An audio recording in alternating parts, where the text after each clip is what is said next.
Labvakar! Es esmu Gatis Mūrnieks un jūs skatāties topošo uzņēmēju sacensības firmas noslēpums. Mūsu raidījumā mēs meklējam cilvēkus, kuri vēlas kļūt par uzņēmējiem.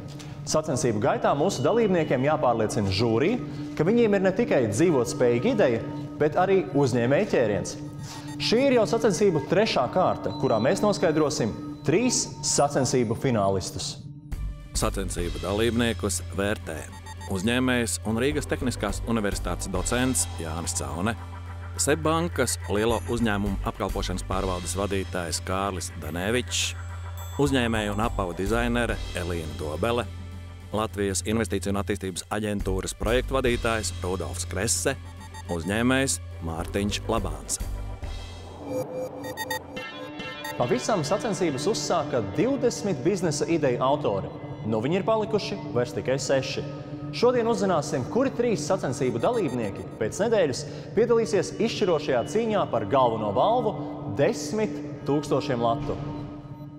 Trešajā kārtā sacensības turpina subklīniskā mastīta indikācijas sistēmas izstrādātāji Renholds Zviedris un Helmuts Maurups, 3-dimensionāla printera ražotājs Alvis Narmonts, līdzsvara dēļa popularizētājs Rudolfs Puķītis, mediķu apģērbu dizainere Laura Liberta Juška, sidra ražotājs Māris Plūme un latviešu mākslinieku darbu reprodukciju tirgotāja Anete Aizsilniece.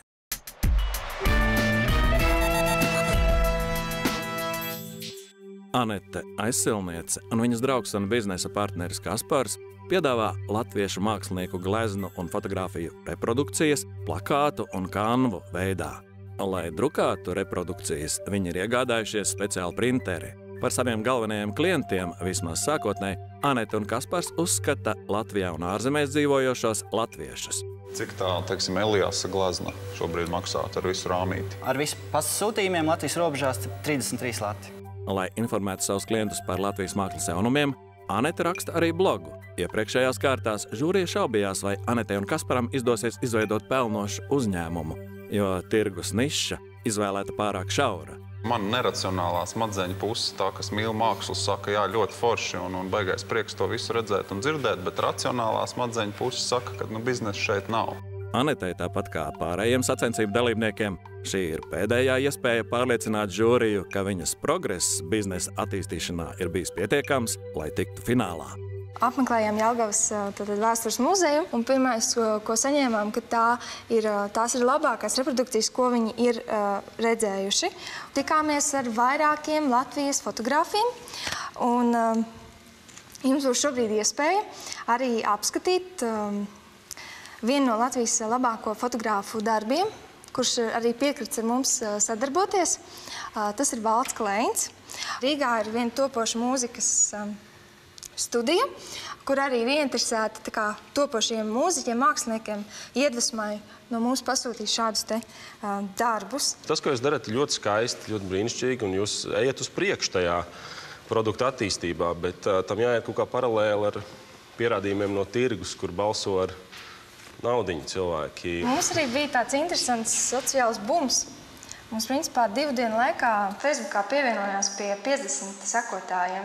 Nedēļas laikā 70 000 skatītājiem. Šobrīd mums ir jau 220 aptuveni. Jā, virs 200 sekotāji. Un sekotāji no dažādām malām vienkārši pievienojas. Jautājums bija par to, Jā, cik par reāliem reāli pircējiem. Es joprojām vienīgais vai nē? Šobrīd mēs gribam būt pārliecināti par savu produktu. Un kad mēs būsim... Varbūt jums vajag ziniet, ko? Jums vajag ar kādu no Rīgas mākslas mazajām galerijām saorganizēt vienu vakaru vienkārši tādu pasākumu ar mērķi, kurš ir pasākums atklāšana un arī paralēli tirzniecība. Un pastīties, ko šis viens vakars, piemēram, ienes. Un tas jums arī reāli varētu tādu skaidrību iedot.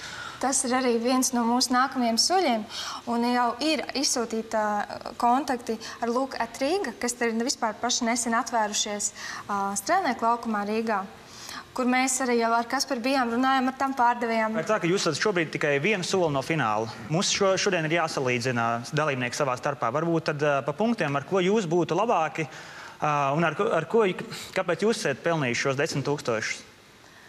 Es domāju, ka pirmais tas būs liels ieguvums sabiedrībā, jo man arī nācās nesen runāt ar Kim, laikmatīgā mākslas telpas, kas tagad ir pārstāvēm, un viņi arī mūsu projektā saskatīja pat tādu nedaudz šo sabiedrisko lomu. Man liekas, biznesā liels ieguvums sabiedrībai būtu tad, ja jūs pelnītu ar to naudu un algotu citus cilvēkus un maksātu viņiem algas. Tas ir lielākais ieguvums sabiedrībā, ko bizness var sniegt. Nevis pozitīvas emocijas no gleznām. Viņi negrib dzirdēt, ka mēs gribam palīdzēt cilvēkiem. Mēs gribam nopelnīt. Just brutāli nopelnīt. Un ja viņš to nedzird, tad tur nav biznesa. Šta varbūt jāsaka? Man liekas, jūs kāpjat uz viena sāpīga grābekļa, kur daudz jaunie uzņēmēji kāp virsū. Jūs taisat ideālo produktu. Un taisat, un laiks iet. Jums jāsāk pārdot, jāsāk darīt. Un jūs vienmēr, jums būs ko uzlabot. Es jau kaut kādā mērā esmu zaudējis ticību, ka jūs spējat attīstīt šo kā biznesa ideju. Un to saka Kārlis, kurš ir vienīgais, kurš šobrīd no žūrijas locekļiem ar savu naudu ir balsojis. Visa trešās kārtas dalībnieku obligātais mājas darbs bija izveidot pusminūti garu sava produkta reklāmu. Varbūt tā pārliecinās žūriju.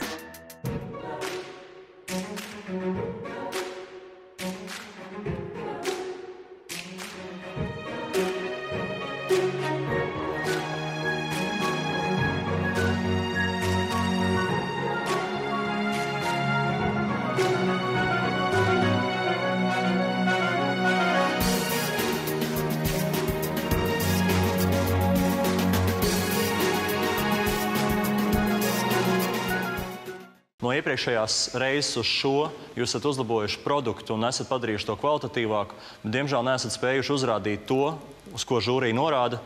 Facebook sekotāji ir labi, bet vēl labāk ir pircēji. Paldies jums!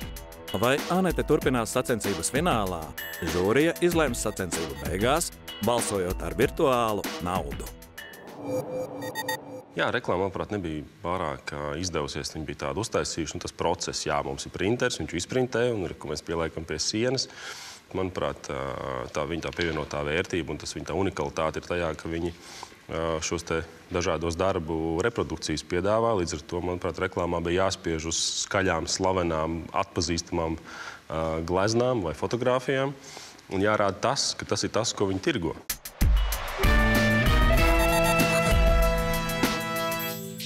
Māris Plūme Jumpravā veido sidra darītavu. Sidra darīšanas mākslu viņš ir apguvis Francijā un Austrijā.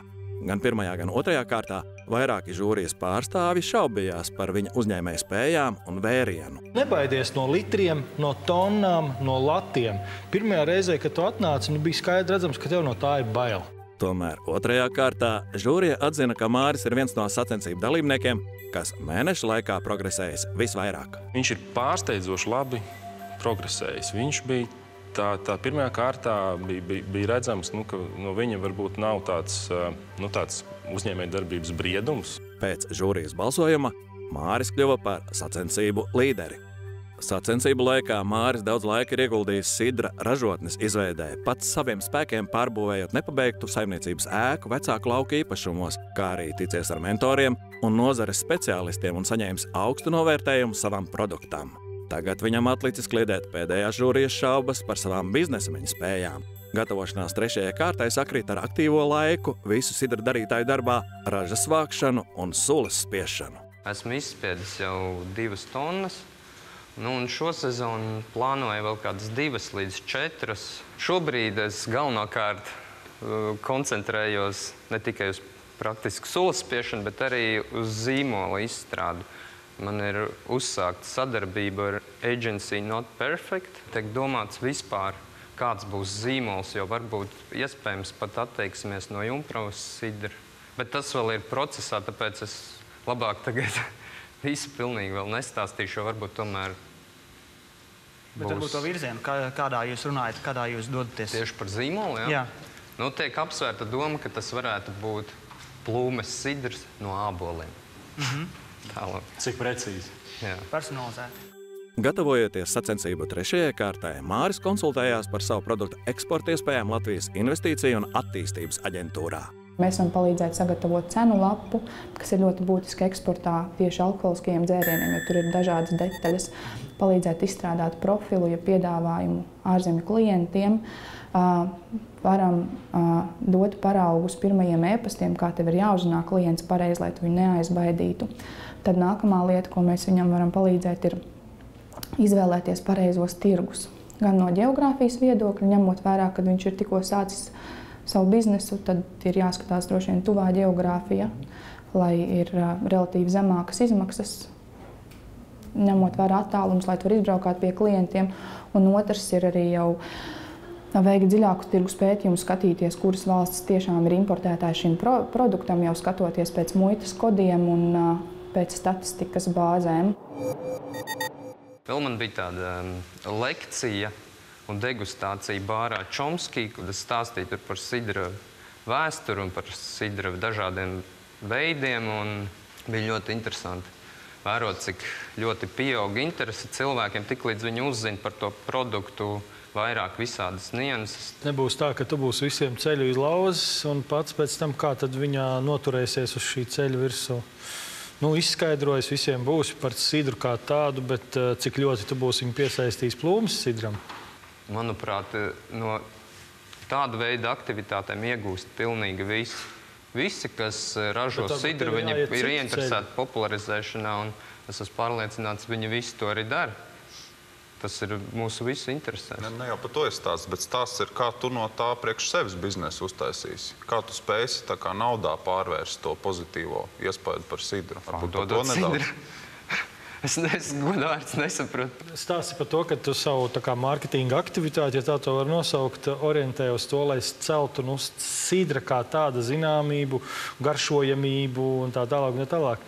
Bet viņa nerunā konkrēti par tavu sidru. Tā mūsu doma laikam ir tāda, lai tas nebūtu sidra seminārs, bet tas būtu plūmes meistarklases, apmēram tā. Jā, bet, protams, es vienkārši vēl neesmu oficiāli, un tikai tāpēc es tur nepārdēju. Paies pusgads kopš raidījuma beigām, kur mēs varēsim nopirkt? Kā mēs varēsim tevi atpazīt? Ļoti labs jautājums. Jūs atpazīsiet pēc etiķetes. Kā? Kur viņi ir? Kur viņi būs?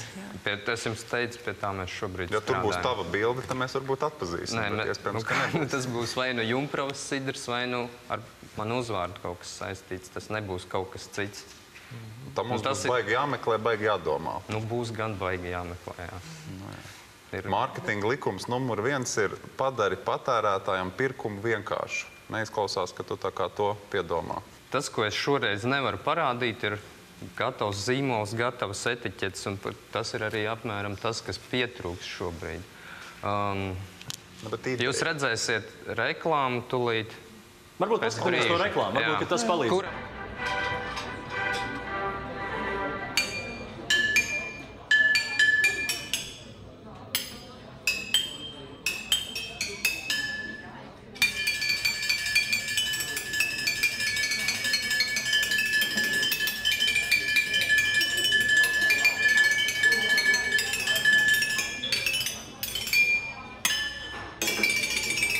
Plūmes meistardarbs, ābolu sidrs ar Austrijas piesitienu. Ļoti labi.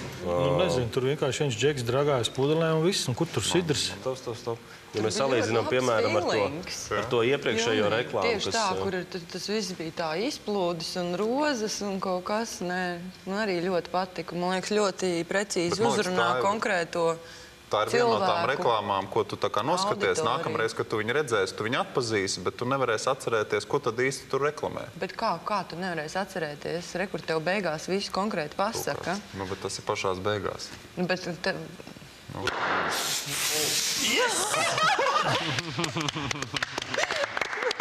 Žūrijas Latvijā jau jaukaitīja. Šis, ko jums jodoši, tas ir eksperimentāls jāņogu sidrs, varētu teikt.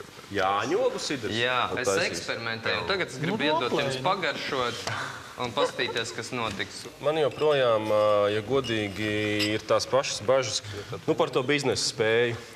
Mārtu dzirdi, ja? Jā, tagad klausos.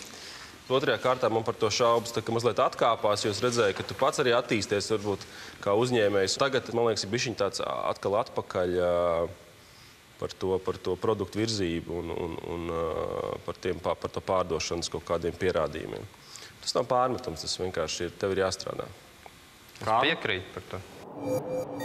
Viņš, protams, arī ir tieši tādā pašā nišas biznesā, kādā esmu es.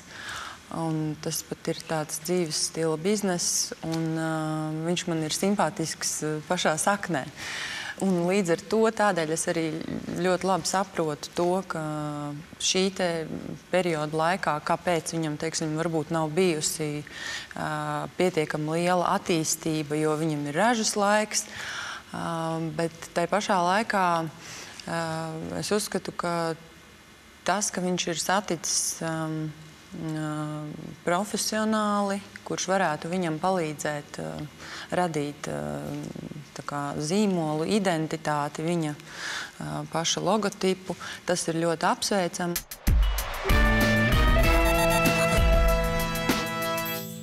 Laura Liberta Juška ražos gaumīgus un funkcionālus apģērbus mediķiem, kas no tirgu esošajiem mediķu halātiem atšķirsies ar dizaina daudzveidību un funkcionalitāti, taču tie arī maksās divreiz dārgāk. Sacensību atlases kārtu viņa pārvarēja pārliecinoši, saņemot visu žūrijas pārstāvju īkšķus. 4 īkšķi uz augšu, vienīgi Caunas kungs. Nu, lūk, arī viņš tad visi 5 īkšķi uz augšu. Otrajā kārtā Laura ieradās kopā ar savu biznesa partneri, modes dizaineri Bruno Birmani. Viņiem bija skaidrs darbības plāns – gada beigās sākt ražošanu un tirdzniecību Latvijā un pusgada laikā uzsākt eksportu. Līdz ražošanas uzsākšanai mēs kontaktēsim stomatologu klīnikas, ko mēs esam jau sākuši darīt. Pēc mentora ieteikuma Laura un Bruno iecerējuši ieiet Latvijas tirgū sākot tieši ar stomatoloģijas klīnikām, uzrunājot tās personīgi. Lai gan lielāko daļu žūrijas pārstāvju pārliecināja Lauras un Bruno produkts, dažiem žūrijas pārstāvjiem joprojām bija šaubas, vai viņi saprot, kā to pārdot. Vismaz mani jūs esat pārliecinājuši par to produktu, jūs esat pārliecinājuši arī par to vajadzību, atliek pārliecināt par to, kā viņi satiksies. Kurš būs tas pārdošanas kanāls, kā viņi satiksies. Šodien Laurai un Bruno ir pēdējā iespēja pārliecināt žūriju, ka ir pelnījuši būt sacensību finālā. Viņa savu uzstāšanos sāka ar produkta reklāmu, kas 3. kārtā bija obligātais mājas darbs. Laba koncepta aizsākās 2011. gadā, kad dizainere Laura Liberta nolēma radīt kompāniju, kas ražos elegantu un profesionālu apģērbu medicīnas speciālistiem. Ar modes izjūtu un vēlmi pilnveidot mediķa tēlu, radot šo apģērbu, īpaša vērība tiek veltīta ergonomijai, kvalitātei un dizainam. Laba koncepta ražošanā izmanto tikai teicams kvalitātes materiālu un roku darbu gala apstrādei. Laba koncepta ražots Latvijā. Kārtīgs apģērbs kārtīgiem mediķiem.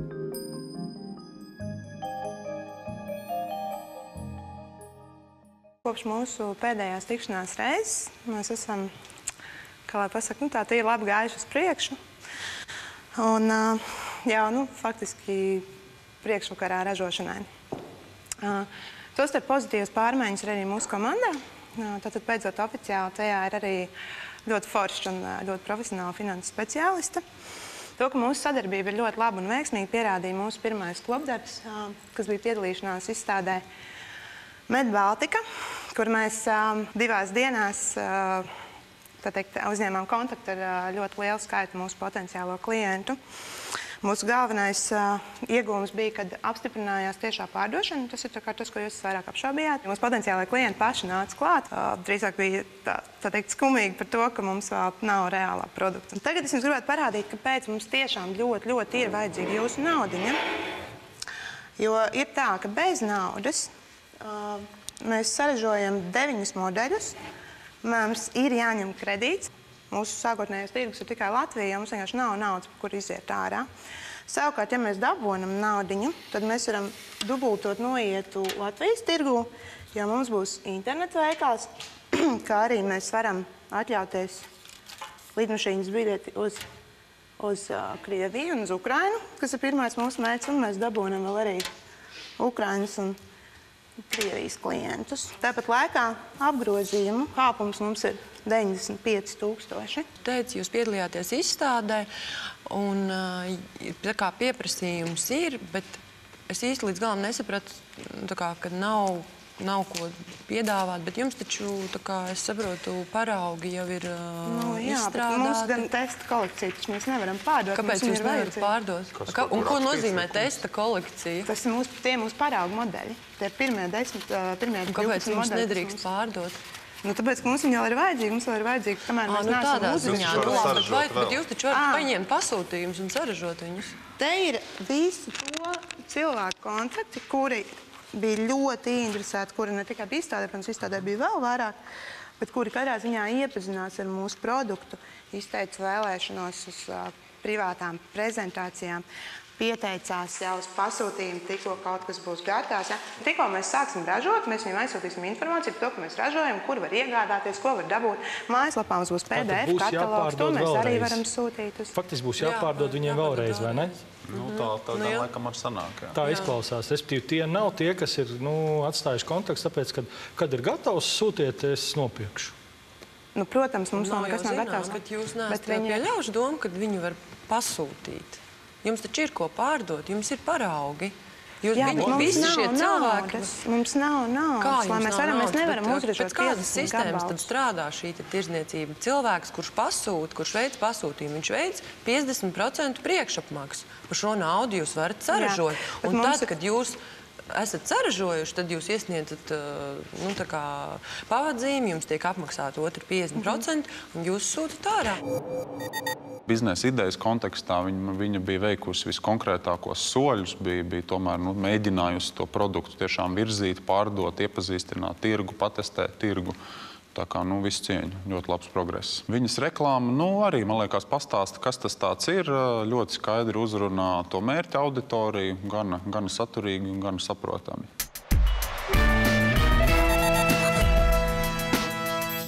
Pēc reklāmas pauzes skatieties. Produkts ir bezvērtīgs. Tā mēs varam turpināt to retoriku. Domājot mainīt, divas iekārtas pret vienu teļu, ko es to teļu nerisniet.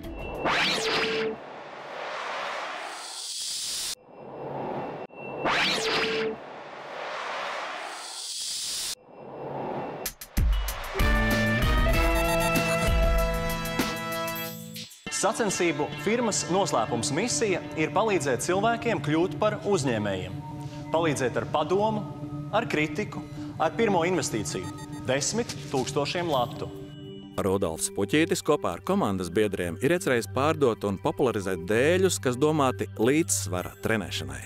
Vispiemērotākie tie būtu dažādu dēļu sportu entuziastiem. Šāds treniņrīks pasaulē pazīstams jau sen, kaut Latvijā vēl nav guvis popularitāti. Viens no grūtākajiem uzdevumiem dēļa popularizētājiem bija atbildēt uz jautājumu, vai dēļiem vispār būs pircēji. Lai pārliecinātu žūriju, viņa veica aptauju. Viens no jautājumiem bija, par kādu cenu jūs būtu gatavi iegādāties šādu produktu. 70% no respondentiem atbildēja, ka tas ir 25 līdz 45 lati. Tomēr tas nozīmē, ka viņi gatavi pirkt un vienkārši pieklājīgi cilvēki prasa nosaukt cenu un nosauc cenu. Sacensību gaitā Rudolfs ir konsultējies ar vairākiem mentoriem un joprojām tic, ka dēlim būs pircēji. Tomēr pārliecināt žūriju viņam nācās grūti. Daži no viņa argumentiem bija, mēs ražosim skaistākus dēļus, pārdosim lētāk un būsim pirmie Latvijas tirgū. Šie argumenti nepārliecināja žūriju. Mums nav skaidrs, kā tieši šie 10 000 lati kardināli izmainīs to, kā attīstīsies tavs bizness. Rudolfs tomēr pilnībā nezaudēja žūrijas uzticību un saņemtās virtuālās naudas daudzums bija pietiekams, lai viņš iekļūtu nākamajā kārtā. Rudolfs ir ieradies kopā ar savu biznesa partneri, piedzīvojumu organizācijas Lūzumpunkts vadītāju Māri Lazdiņu. Arī viņi ir izveidojuši savu produkta video reklāmu.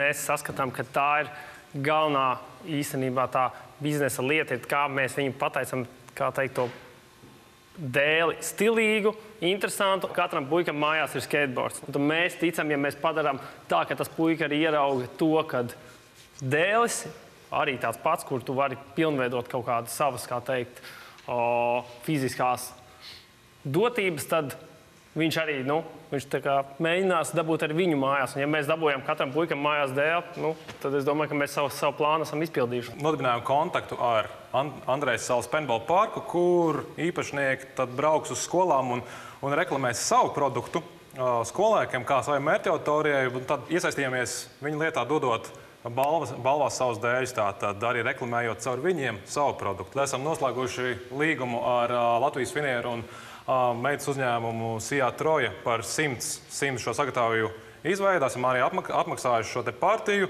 Man patīk tas tavs apgalvojums, ka katram puikam mājās ir tas skrituļdēls. Un tu saki, ka tu gribi pierunāt arī, lai katram puikam mājās ir šis te līdzsvardēls, bet kāpēc tad viņam bija tas skrituļdēls? Es padomāju par to. Šī paša iemesla pēc, lai tā kā trenētu to līdzsvaru. Bet arī pārvietoties un tā, nav jau tā bezjēdzīga lieta. Šitā ir vairāk tāda, modes lieta. Manā skatījumā skrituļdēls arī ir modes lieta. Tāpat kā snowboards, principā tā ir modes lieta. Ar to jau neviens nepārvietojas. Ir tomēr atšķirība, es atļaušos Kārlim piekrist starp, piemēram, skrituļdēlu, snowboarddēlu un jojo. Un man liekas, ka tas, ko jūs šobrīd mērķējat, ir jojo. Man bija precīzi tā doma prātā, man tikai bija tā kā, es sakautrējos izmantot šo piemēru, kad arī vienu brīdi visi tā kā bērni staigāja ar jojo un bija baigi priecīgi, un tad kaut kā pazuda. Ir taču liels bizness, viss tas skrituļdēļi, skateboards un visādi meistari pasaulē. Varbūt viņiem vajadzētu viņu pozicionēt kā palīgi ierīci tiem cilvēkiem, kas ar to tā profesionāli nodarbojas. Jūs cenšaties citādāk virzīt, ja marketēt produktu, kurš eksistē, kurš nav jūsu. Jūs vienkārši cenšaties viņu, kā jūs rādat, ar agresīvāku vai mazāk agresīvu metodu virzīt. Bet, principā, tā kā drošs bizness jūs pagaidām neesat. Pirmkārt, es uzskatu, ka tas ir mūsu produkts, ņemot vērā to pievienoto vērtību un to ceļu, ko mēs esam izvēlējušies. Atgādiniet mums, lūdzu, kas ir šī pievienotā vērtība? Pievienotā vērtība ir tas, ka mēs produktu taisam ne tikai kā sporta inventāru, bet arī kā funkcionālu mākslas darbu. Mēs būsim kas mēs būsim pirmie ar to dēli, un tad cilvēki arī varēs nopirkt iespējams citu dēli. Bet tas, kā teikt, es redzu, ka tas nozīmē, ja viņi sāks pirkt citus dēļus, tad mūsu īstenībā būs paliks spēcīgāk. Tas ir tas pats jautājums, ka teiksim, pēc Brīvības pieminekļa Vāļņu iela, un tur ir 3 vai 4 bankas, laikam, vienā krustojumā. Tad kāpēc viņas tur ir? Tāpēc, kad viņas Klausies, ko tu stāsti tagad? Vienkārši padomāt, cik cilvēkiem vajag banku un cik cilvēkiem vajag līdzsvardēli. Katru reizi man ir tāda dīvaina sajūta, kāpēc es esmu nonācis nākamajā kārtā tādā ziņā. Varbūt es jums dodu katram visiem kopā 30 sekundes, un principā jūs esat tie, kas ir atbildīgi par to, ka mēs esam nonākuši šeit. Tāda kaut kas labs tajā idejā ir. 30 sekundes, un kāds ir paskatīt vienu lietu, kāpēc dēls ir nonācis līdz šai vietai. Es tev pateikšu, man liekas, visu vārdā. Tu caur radats acis izlīdi pirmajā kārtā, tu pēc tā balsojuma bija ārpus rindas, un tas bija principā tāda apstākļu sakritība, ka jūs tikāt pāri tai pirmajai kārtai. Es varbūt nepiekritīšu žūrijai, ka tas ir tikai apstākļu sakritības dēļ, bet tas, ko jūs sakat, ir, ka jūs vēlaties esošu produktu virzīt tirgū vienkārši labāk. Tā pievienotā vērtība laikam pret citiem dalībniekiem vairs neiztur kritiku. Likās par to, ka uz mārketinga vērtās aktivitātes joprojām nav rezultējušās konkrētos cilvēkos, kas pērk to dēli. Viņa reklāma bija, kā viņa paši teica, vērsta uz jauniešiem, uz aktīvu dzīves stilu piekritējiem. Mani šī reklāmā neuzrunāja, bet es domāju, ka viņa bija uz mērķauditoriju vērsta. Tas būtu jājautā mērķauditorijai.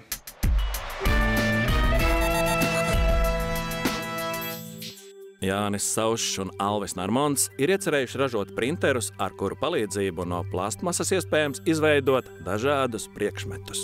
Viņuprāt, 3-dimensionālais printeris varētu būt noderīgs prototipu drukāšanai, izmantošanai skolās un arī mājas lietošanai. Viens ir, kas mums nopirka, tas trešais. Viņš saka, ka viņam printers darbojās 5 līdz 6 dienas nedēļā, bet, principā izklaidēja un laika nosišanai. 3-dimensionālā printera konstruktors ir Alvis Narmonts, taču tas nav viņa izgudrojums. Pasaulē jau ir daudz printeru ražotāju, un Alvis komplektē printeri no jau gatavām detaļām, pievienojot paša radītu korpusu. Galvenais žūrijas jautājums līdz šim ir bijis, kā printera komplektētāji konkurēs ar lielajiem attīstītājiem. Starp žūriju un printera komplektētāju mentoriem pat izvērtās neklātienes strīds. Tas tāpat apmēram es ražošu televizoru, kaste būs manējā, viss pārējais tiks iepirkts no Ķīnas. Ļoti līdzīgi. Ja mēs paskatāmies uz tām mašīnām, kas brauc pa ielām, tad arī viņu ražotāji neražo lielāko daļu detaļu paši, bet to nodrošina daudz un dažādi piegādātāji. Viņu lieta ir nokomplektēt gala izstrādājumu.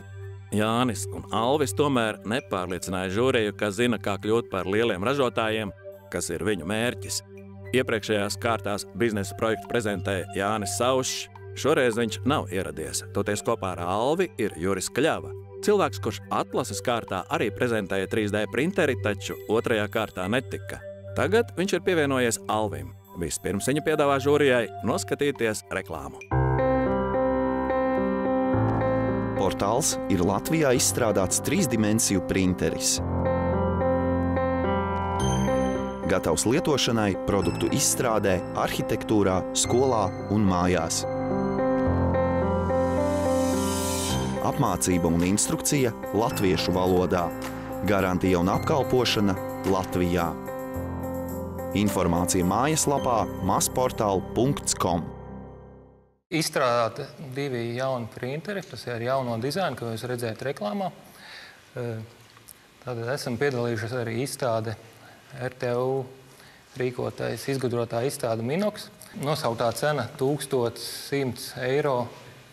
Šķita pietiekami pieņemama. Ir arī pārdots viens printeris, kurš dosies uz Masalacu. Un tad ir vēl tāds būtisks, ka esam strādājuši pie zīmola veidošanas un eksporta tirgus izpēti. Pamat uzstādījums bija pāriet no tādas pašmāju garažu versijas jau uz tādu plašāku tirgu un bez tirgus iepazīstināšanas arī izveidot arī to tēlu, ka tas ir domāts vairāk visiem, nevis tikai konkrētām pircēju grupām. Skatoties uz nākotni, ka mēs gribam arī tur 3D skeneri ielikt iekšā, tad kā kravas faks, jeb portāls, kur kaut kas izveidojas un nezinu no kurienes, tad tas mums likās ļoti, ļoti labi. Reklāmā jūs minējāt skolas, tad skolas ir būtībā jūsu primārā mērķa auditorija? Tā ir viena no auditorijām. Ar cik jūs esat runājuši skolām jau? Pašlaik nav runāts tā konkrēti iet un runāts ar kādu skolu. Mēs esam runājuši cilvēkiem, kuri varētu nolobēt. Ko varētu izdarīt? Nolobēt. Nolobēt? Iepazīstināt tirgu, tas ir ļoti smags un grūts pasākums un vēl vairāk pašiem pirmajiem to izdarīt. Esi sveicināts uzņēmēju pasaulē. Šis ir īstais brīdis, trešā kārta, kad prasam kaut kāds pierādījums no tirgus, kad tur klients ir, tad mēs dzirdam tāds abstrakts. Mēs vēl runāsim ar skolām, mēs vēl domāsim to, jebkurš var pateikt.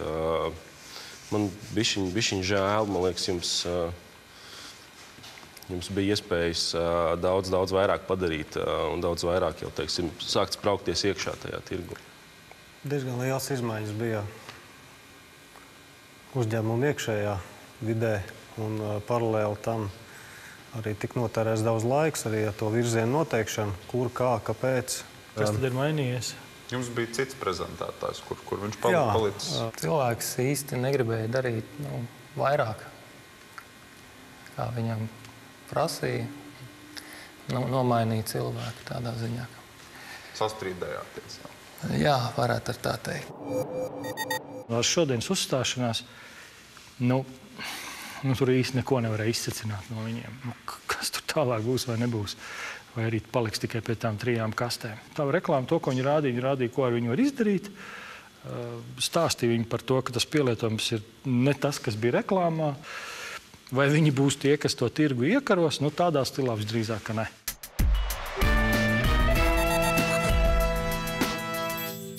Reinholds Zviedris un Helmuts Maurups plāno ražot subkliniskā mastīta indikācijas sistēmas piena liellopiem. Piena lielopu mastītes ir piena dziedzera jeb tesmeņa iekaisums, kas var rasties dažādu cēloņu iespaidā. Pētījumi, kas ir Amerikā par 2010. un 2011. gadu, un tur minētie skaitļi, zaudējumi, kas rodās no saulaicīgi neārstēta mastīti, ir ap 1,5 līdz 2 miljardiem Amerikas dolāru. Helmuts indikātoru radīja vēl padomju gados, un pēc tā bija liels pieprasījums, taču sabrūkot Padomju Savienībai, ražošana pārtrūka. Reinholda un Helmuta plāns ir modernizēt indikācijas sistēmu un piedāvāt to gan fermām, gan sadarboties ar slaukšanas iekārtu ražotājiem un integrēt to slaukšanas iekārtās.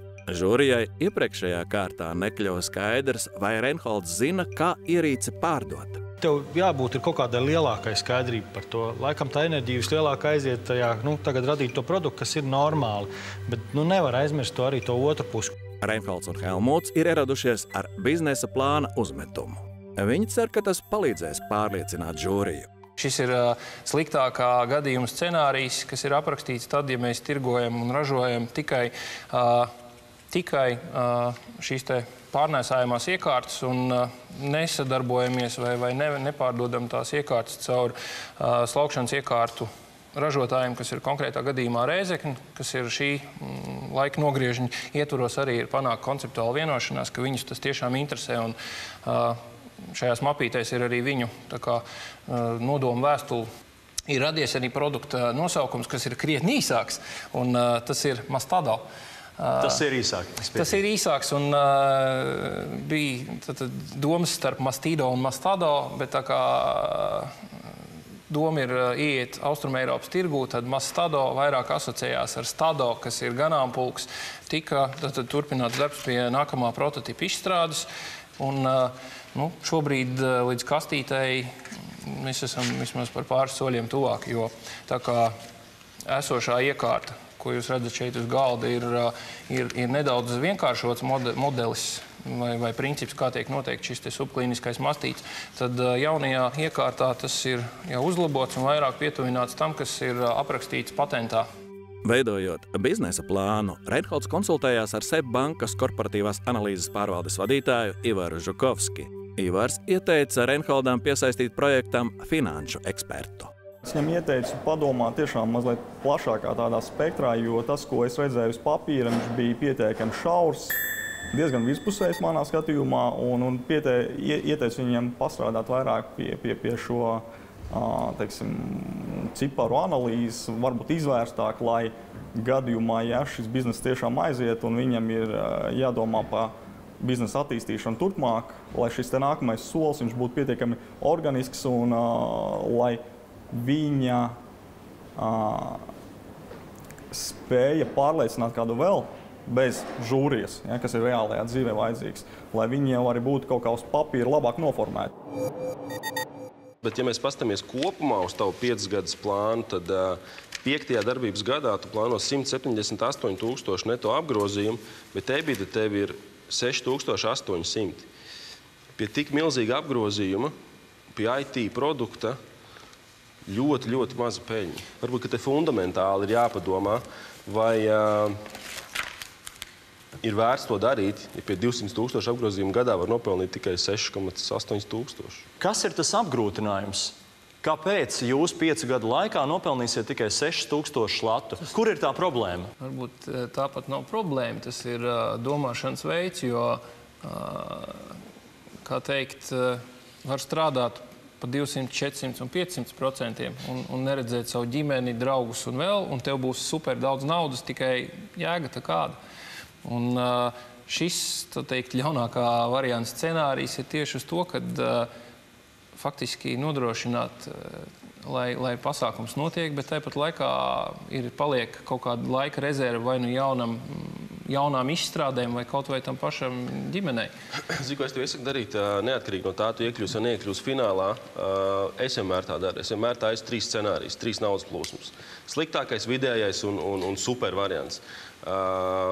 Un tas man ļauj pēc tam pieņemt kaut kāds lēmums par to, ko tad es daru, cik daudz es daru, cik aktīvi es daru. Viņam vajadzēja govi paņemt, 100 punktu viņa tiek finālā. Jūs ar to pienu tur darīsiet? Iegremdējot šai pienā, mēs jau redzam, ka rādītājs jau kustā. Tātad šitas būs jau piens ar aizdomīgu. Šeit ir piens, kurš neko neuzrāda. Un visbeidzot, obligātais mājas darbs, kas bija jāizpilda visiem sacensību dalībniekiem – produkta video reklāma. Gauja, pērse vai rasa? Jums nebūs jāuzdod šis jautājums ar Mastado. Latvijā vidēji katra 3. govs savas dzīves laikā saslimst ar mastītu. un katra 10. tādēļ tiek likvidēta. Mastado ļauj ļoti laicīgi atklāt un sākt ārstēt mastītu, pasargājot jūs no zaudējumiem. Mastado, jūsu ganāmpulka veselībai. Reklāma ir forša, tur paskaidrojoši tāda. Man par to intonāciju, par to balss toni mazliet man bija tā. Bija tāds, viņš tāds, kā tur bija. Mastado atrisinās visas problēmas. Tur varētu iekļūt arī starp kaut kādām joka reklāmām internetā, manuprāt. Bet, jā, nekāda vaina.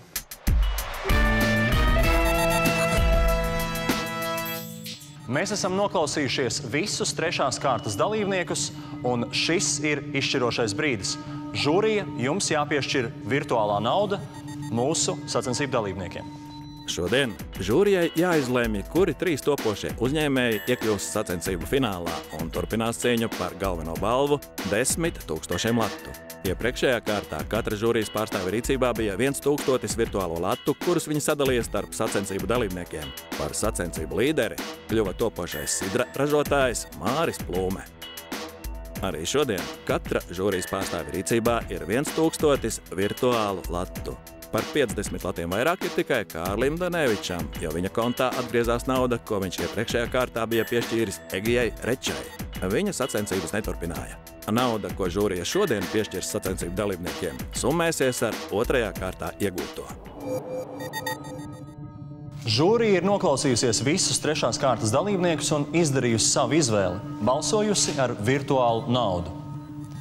3. kārtas 6 dalībniekiem būs atšķirīgs liktenis. 3 no tiem turpinās cīņu finālā, bet 3 citiem spēle būs beigusies. Rudolf, Alvi, diemžēl jums spēle ir galā. Māri, tu turpini sacensību finālā. Finālā iekļūst arī Laura. Anete, Reinhold, vienam no jums abiem diviem vēl ir vieta finālā, lai turpinātu cīņu par 10 000 latu. Es aicināšu jūs abus šeit priekšā, lai tad noskaidrotu, kuram no jums žūrija šoreiz ir devusi priekšroku? Anete, Reinhold, no jums abiem finālā paliek Reinholds. Sacensību līderis pēc 3. kārtas ir Māris Plūme. Taču finālā tam nebūs nekādas nozīmes. Viss sāksies no nulles.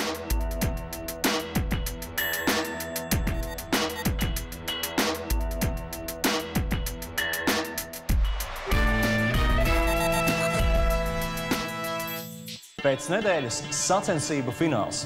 Kā ierasts, uzvarētāju noteikšanā piedalīsies ne tikai žūrija, bet arī jūs, skatītāji.